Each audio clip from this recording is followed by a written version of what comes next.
Welcome back to the show. And joining us now, she is a former press secretary for Joe Biden from 2011 to 2015, has worked extensively with survivors in the high-profile cases involving Harvey Weinstein, Jeffrey Epstein, and Matt Lauer. She is now the managing director at SKDK, who are representing Janel Grant, and a very interesting story coming down over the last 24 hours, but a pleasure to welcome Kendra Barkoff Lamy to the program. And Kendra, thank you so much for joining us here on Pollock and Thurston today. Thanks for joining us. Thanks for having me, guys. I'm really excited to be here. Can you just tell us a little bit about your background and how you were brought on by Janel Grant's team, which was recently announced? Sure, I'd love to. It is truly an honor to be working with Janel and her team. She is someone who's experienced a deep trauma and is still working through it. But in terms of my background, as you mentioned, I have done a lot of work in the survivor area. I represented the Harvey Weinstein survivors, Epstein survivors, the brave and courageous woman who came out against Matt Lauer. I also worked with all the former employees of the Washington Commanders. I'm sure many of your listeners know who Dan Snyder is, and the former Washington Redskins that sort of slowly evolved into the Washington Commanders, and worked with those employees for probably almost 4 years to change the culture within that organization by eventually getting Dan Snyder to sell the team. And that took a long time, but I think what I have come to learn as working with all of these survivors in this space is, in order to change the culture within any of these organizations, it has to be sort of a holistic approach to going at it. Just working in so many of these high-profile cases, I mean, do you see certain parallels between a lot of these figures and now somebody like a Vince McMahon as you're going through this case? Like, any, just from your experience that you draw from as you approach something just of this magnitude of what's alleged? Yeah, no, that's a really great question. I appreciate you asking it. This is all about an abuse of power. Fundamentally, at the end of the day, this is about people who believe they are powerful and can do whatever they want. And most of the time it comes out on women. Sometimes it does affect men as well. And we saw that with the Washington Commanders specifically. There were former employees that were bullied. But this fundamentally comes down to this abuse of power and what they think that they can get away with. And until, again, sort of you go in and change and get them to sell a company or an organization or become more transparent. Sunlight, I think, is sort of the best way to do that. Ultimately, nothing will end up changing. And so that's my goal here. And reading the letter from Ann Callis that was put out yesterday requesting that the parties who were involved in the civil lawsuit release anyone from NDAs who may have allegations of misconduct. Can you say, are you hearing from people specifically who have worked in WWE in the past who are bound to NDAs who do wish to speak out publicly about their experience? Well, the Wall Street Journal, I'm sure you guys saw a piece earlier this year, reported that there were at least 4 settlements totaling $12 million to former employees over these same similar issues: sexual assault in the workplace, sexual harassment in the workplace. And so, there were at least those 4. We have heard sort of anecdotally from others that there are additional NDAs out there. But what happens a lot of time, and I will just clarify for the record, I am not a lawyer. I did not go to law school. So I'm speaking from sort of personal experience, and what I've seen is that a lot of times these women don't even, and men too, don't even feel like they can say, and part of what their NDAs do say is you can't even acknowledge that you have an NDA to begin with. I don't know what any of these other NDAs say, but a lot of times they'll say, if somebody picks up the phone and calls them to ask them about their experience working at the WWE, the person will say, I can't even talk, and sort of hang up the phone. So that happens a lot of times. I know that Janel's legal team has heard from former employees about their experience within the WWE, and they themselves, even most recently, up until a couple of days ago, have heard from former employees just about this sort of toxic work environment that existed within the WWE and could potentially, we don't know what's going on now, which is part of the reason why we are asking for them to sort of open up their doors, allow these women and potentially men to speak freely, to waive these NDAs. If they have nothing to hide, if they claim that they've turned a page on this abuse, on this toxic workplace, then let these people speak about their experience so that they can sort of move on from there. And beyond waiving the NDAs, are there any other specific reforms or changes that you think WWE should consider doing to improve their working environment? I mean, I think that this is the first step in what they need to do. I mean, we all saw the documentary, the Vince McMahon documentary. I think he obviously was a big problem within the WWE, but a lot of the same people are still there. They are still working at that organization who are around when Miss Grant experienced what she experienced. And so again, until we truly know sort of the breadth and the depth of the problem, we won't be able to understand how, as a culture, we can sort of move forward and fix it. Now, to the best of your knowledge, these NDAs, to release these women from them, would that require any sign off from Vince McMahon for these NDAs to waive the enforceability of them?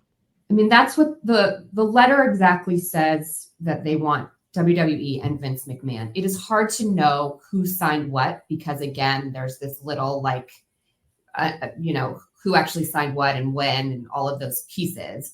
Again, we do know that folks have signed them and that there are out there, but without knowing what the NDAs say, it's a little speculative on who signed which individual NDA. And thinking back to, so what's in the complaint that was filed by Janel Grant in January, there are a number of corporate officers who were referred to. Several months ago, we reported that the four corporate officers are the WWE president, Nick Khan, and three executives who are no longer with the company, Brad Blum, Stephanie McMahon, and Brian Nurse. So Nick Khan is still the lead executive with WWE.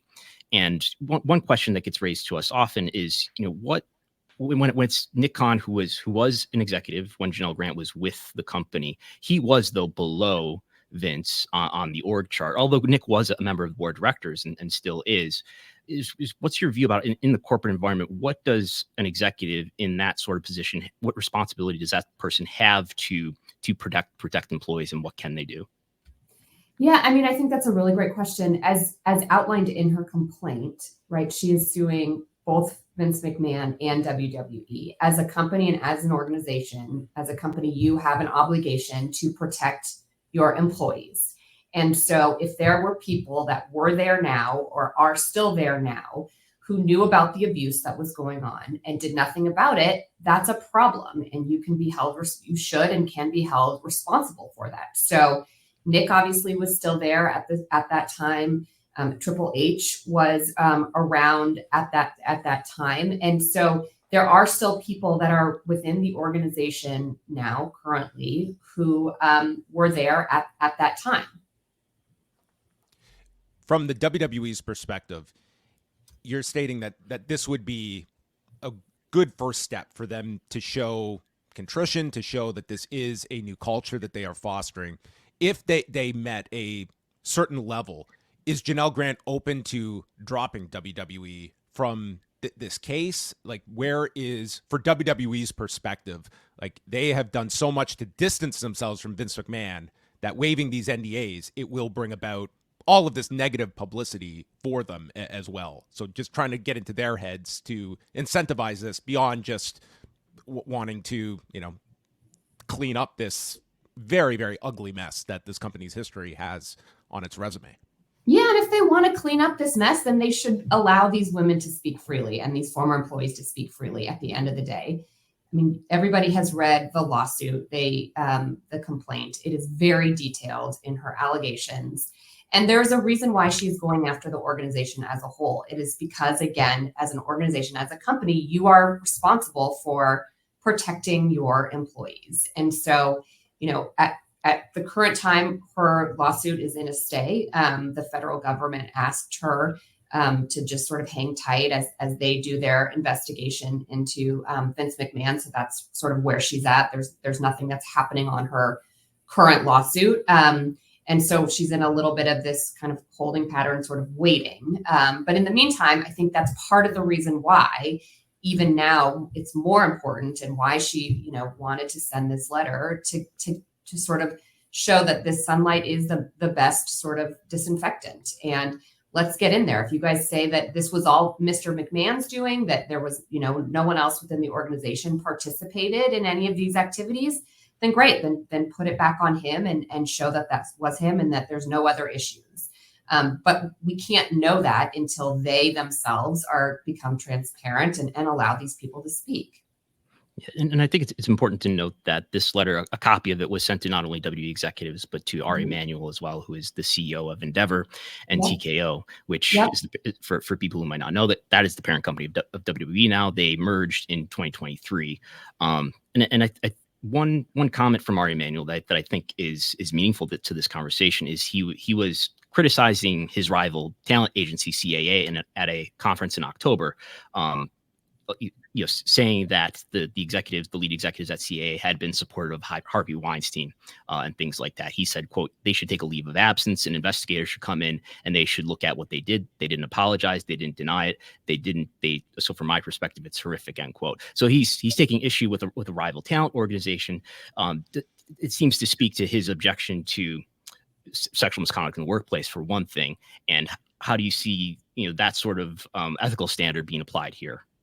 It's really interesting. It's a great question. In California, they have in the federal government, there's a law called the Speak Out Act, and it was passed by Congress, signed into law a few years ago, and it basically allows for, if you have an NDA dealing with these issues, sort of post the law being signed into law, you can speak freely about your experiences. And so in California specifically, they have an even stronger and more stringent law, which says if you have been sexually assaulted or sexually harassed in the workplace, you can go to your HR department, you can go to sort of the leadership and say, I want to speak freely about my experiences.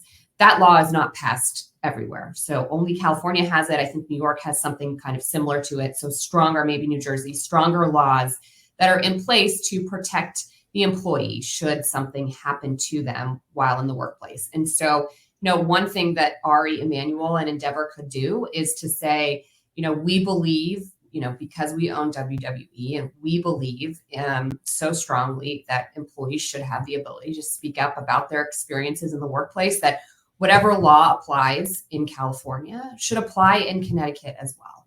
And these employees that have experienced things or have NDAs in Connecticut, we're going to take whatever law sort of applies here and say, even though it's not the law in Connecticut, they can speak freely. So, he can put his money where his mouth is, so to speak, a little bit too, because as you mentioned, Endeavor does inevitably own the WWE. Yeah. And we did reach out yesterday evening to spokespeople for WWE and Endeavor. We haven't heard anything, which is their normal non-response to this. They usually do not comment on this. I think they've only given at least one comment on a written article, and that was for when we were reporting on who the anonymized officers were. Just is your response to their effort to try to ignore this, basically. And what I think fans have seen a lot of is, especially at WrestleMania this year, sort of a bringing forward of who the new leaders are. Nick Khan making a small appearance on screen and Paul Levesque being heavily featured. It's sort of we've moved on from Vince McMahon kind of message, and we're trying to avoid any direct addressing of the issue. Yeah, and I'm sure they are, right? I'm sure they're not probably thrilled that they got this letter yesterday and they got a lot of calls from reporters. But not responding is actually the worst way to deal with it, right? There's a way that you can say, okay, we're going to either open our doors or we're going to review the letter, we're going to do something. And my general sense is you're right. They don't tend to respond to, these kinds of things, but that doesn't mean we're not going to continue to try to push for what is right. I mean, that is the whole reason why Ms. Grant came forward to begin with, to sort of tell her story and tell what happened, because she believes that there are others that also deserve to be able to speak about their experience. I just wanted to go quickly back to you. You do mention the Netflix series that recently came out on Vince McMahon, and it is like not an insignificant subject that we have seen sometimes these mass-produced documentaries, whether the recent ones on the Menendez brothers, you go back to the Jinx on HBO, that these series have sometimes led to real actions being taking place.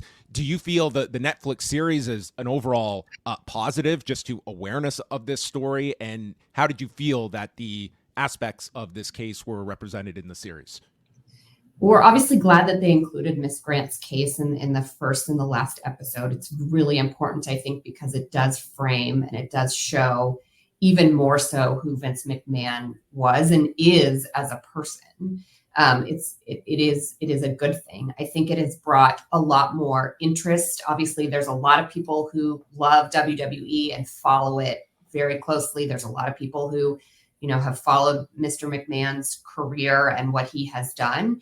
But those kinds of documentaries, especially, it reaches sort of a mass audience that frankly may not have known about Miss Grant's case, what she experienced. And so it does reach a new and different audience that I think is really, really important. And the more people that know about what has happened to her and what has happened, what happened while at the WWE, the better off it is.